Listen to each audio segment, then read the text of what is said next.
आज तक मनुष्य सत्य पे खड़ा नहीं हो पाया। सत्य को सुनता है, जानता है, देखता है, पर उस पर खड़ा नहीं हो सकता। सत्य को आत्मसात करने के लिए आत्मा की जागृति होनी चाहिए, और वो आज सहयोग में हो गई, सहज में ही हो गई कहना चाहिए। तो इतने लोग आत्मा को प्राप्त, आत्मा को प्राप्त होने से वो शक्ति आपके अंदर जागृत होती है जिससे आप सत्य को आत्मसात करते हैं। जो आज डेमोक्रेसी का सत्य है वो सत्य आपके अंदर जागृत हो गया। माने ये कि दूसरा कौन है, दूसरा कौन है? सब तो हम ही हैं, हमारे ही अंदर सब कुछ है।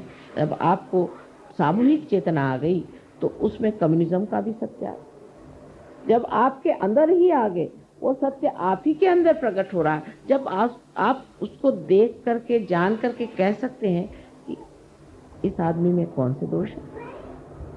और जब आप अपने को जानने लग गए, जब आप अपने को देखने लग गए, आप जब अपनी ही स्वतंत्रता को प्राप्त हो गए, तो आप में डेमोक्रेसी का भी जो सत्य वो भी जागृत हो, तो स्वतंत्रता भी आ गई और एक तरह से पर का तंत्र भी आपके हाथ में आ गया। दूसरों का जो तंत्र है वो भी आपके हाथ में आ गया और आपकी स्वतंत्रता भी आप जान सके, क्योंकि अपना भी स्व का तंत्र आपने जाना। शिवाजी कहते थे स्वधर्म ओळखाओ, स्व का धर्म जानो। स्व का माने अपने आत्मा का धर्म आप जानो, और आत्मा का धर्म जो है कहने को तो स्व है, लेकिन ये जागतिक विश्व का आत्मा है। जो विश्व का आत्मा है वही हमारे हृदय में बसा हुआ है। उसमें जागते ही जो विश्व की भावना, जिसको कि हम एक बड़ा भारी उदात्त उदाहरण और उसको बहुत बड़ी एक फिलॉसफी समझ, एक तत्व ज्ञान के रूप से जिसे जानते थे, वो साक्षात हमारे अंदर विराजमान हो, वो हमारे अंदर चमक गया। हमें उसके लिए कहीं कोई किताब पढ़ने की जरूरत नहीं, किसी को जानने की जरूरत नहीं। देखते साथ जानते हैं कि ये कहाँ है, ये कहाँ है, इनका क्या चल रहा, उनका क्या मामला हो रहा। यहाँ बैठे बैठे आप सारी दुनिया को जान सकते हैं।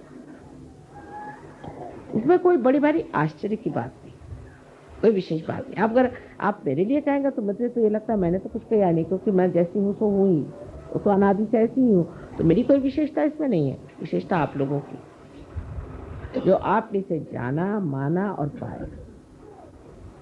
लेकिन सहयोग का ज्ञान प्राप्त करने पर उसका अंत नहीं होता। ज्ञान तो हो गया, ज्ञान होना माने आपके नर्वस सिस्टम पे उसे जाना, ये तो हो गया। नर्वस सिस्टम पे आप जानते हैं कि दूसरों को क्या शिकायत है और आपको क्या शिकायत है, ये तो ज्ञान प्राप्त हुआ। जो लोग उल्टी तरीके से चलते हैं वो सोचते हैं ज्ञान करना माने ये कि हमें बुद्धि से जानना, बुद्धि से हमें जानना है। बुद्धि से जानना माने क्या कि हम अब किताबें पढ़ के जान लेंगे, या हम किसी गुरु के पास बैठ करके जान लेंगे, या किसी के उपदेश सुनने से हम जान लेंगे, तो नहीं जान। ज्ञान का मतलब है कि आपके नर्वस सिस्टम में से जाना। यही ज्ञेय शब्द, यही वेद है, यही विद है, यही बोध है, यही बुद्ध है। यानी आज आप बुद्ध हैं क्योंकि आपको बोध हो गया। बोध होने का मतलब ये नहीं किसी ने बोध पिला दिया आपको, हाँ भाई ऐसा करो, ये करो, वो करो, और उससे पहले जो कुछ भी आपको बताया गया वो सब व्यर्थ ही हो गया। किसी ने बताया हाँ साहब आप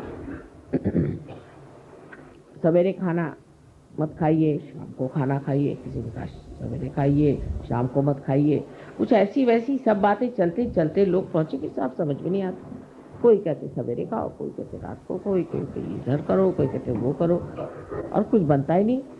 लेकिन जो बोलता है उसके तो कोई चरित्र में विशेषता नहीं आई, उसका तो कोई स्वभाव नहीं बना। सो महावीर जी के इसमें मैं अभी कल ही मुझे ये चीज मिली, महावीर जी ने कहा है कि पहले ज्ञान को प्राप्त करो। तो सब जितने भी जैन लोग थे उन्होंने सोचा ज्ञान को प्राप्त करना माने किताबें पढ़ो, ये पढ़ो, वो पढ़ो, सम्यक ज्ञान फलाना ठिकाना।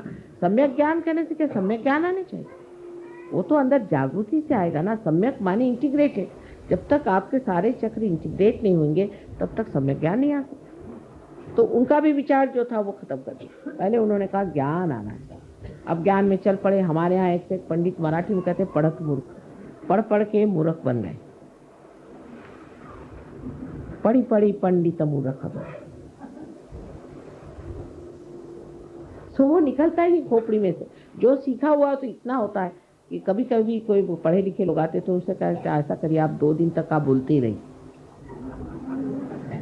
जो कुछ भी आपके खोपड़ी में पहले आप मुझे बता दी, खोपड़ी से निकल जाएगा तब फिर बात करें, क्योंकि दूसरे ही सब घुसे ही इनके सर में, तो इनको कैसे घुसाया जाए।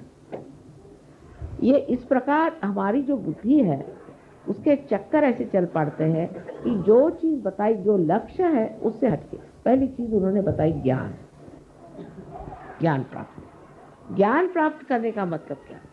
ज्ञान प्राप्त करने का मतलब होता है बोध। तो कैसे होगा? किसी ने ये नहीं पूछा कि भाई ज्ञान कैसे प्राप्त होगा। श्री कृष्ण ने भी साफ तरीके से नहीं कहा कि कुंडलिनी का जागरण होना चाहिए, वो जमाना नहीं था। सिर्फ अर्जुन से उन्होंने बात करी, क्या दुनिया के लिए नहीं की थी कि अब लोग बैठ करके सबको गीता सुनाते हैं, सिर्फ अर्जुन के लिए था। अर्जुन एक रियलाइज सोल था, उससे बात करी। और नॉन रियलाइज से तो उन्होंने बात नहीं करी, एक अर्जुन से बात करी। और वो सारे अब दुनिया भर को आप इन्होंने को जिनका रियलाइजेशन नहीं हुआ, जो अंधे हैं, उनसे आप बताइए कि हाथ में आपके सांप है, आप छोड़ दीजिए, आप छोड़ दीजिएगा? कभी नहीं छोड़ सकते। तो शुरुआत ही नहीं हुई किसी चीज की, अभी शुरुआत ही नहीं। जब शुरुआत हुई तो आपने देखा कि हाँ चीज ठीक है, आंख खुलती बाप रे हाथ में सांप है, आपने छोड़ दिया। लेकिन उल्टे लोग सांप ही को पकड़े रहेंगे जब तक अंधापन है। अंधेपन का मतलब है कि बोध नहीं है, आपकी नसों में अभी तक वो सामूहिक चेतना का बोध नहीं है। जब तक ये बोध एक नया आयाम, एक नया डायमेंशन है, ये जब तक आपके अंदर जागृत नहीं हुआ, कोई सा भी सत्य सुनने के लिए बड़ा अच्छा, एंटरटेनिंग जिसको कहते हैं, बड़ा मनोरंजन, लेकिन वो घुसता नहीं अंदर, वो बैठता नहीं अंदर। सुनने के लिए लेक्चर सुन लेंगे और जा करके जब वो खत्म हो जाएगा तो फिर जहाँ से जैसे थे